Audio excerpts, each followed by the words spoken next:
Ang tanong, pwede nga bang patubuin ang sanga o tangkay ng siling panigang? Yan ang ginawa natin noong January 17, 2025 at ngayon kasaluyot, titingnan natin kung nag-uugat na ba siya. Ngayon naman ay February 10, ngayon natin i-harvest. Titingnan natin kung may ugat na. So 4 yung nilagay natin dyan kasaluyot, I think 5.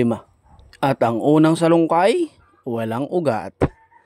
Possible talaga kasaluyot na hindi mag-ugat. Pero ang maganda lang, pansinin nyo hindi naman nasisira at nabubulok yung tangkay. At ang pangalawang salungkay, tingnan natin. Wow, may ugat na. Ay ibig sabihin kasaluyot, pwede pala tayong makapagpatubo gamit lang yung tangkay ng ating siling panigang. Kaya naman kung may siling panigang kayo dyan, pwede nyo subukan ang teknik na ito. Yun o, ang pangatlo, meron pa din, may ugat na, maiigsi pa nga lang. So pag ganito kasaluyot, alanganin pa yung mabuhay. So kailangan nyo pang patagalin, at least magtagal pa siya dyan ng kalahating o 15 days pa. At yung huli, wala. So bali, 50% ang nagkaroon ng ugat at yung 50% ay hindi. So kung gusto nyo makapagparami, damihan nyo na lang yung pagpapaugat na kagaya nito. Diba? Kung hindi ka pa nakapalo, magpalo ka na. Para sa iba pa nating mga experiment at tutorial, click mo lang sa ating mga videos, manood dyan at marami ka matututunan dyan kasaluyot. At itatanim na rin natin yan baka sakaling magtuloy na ito.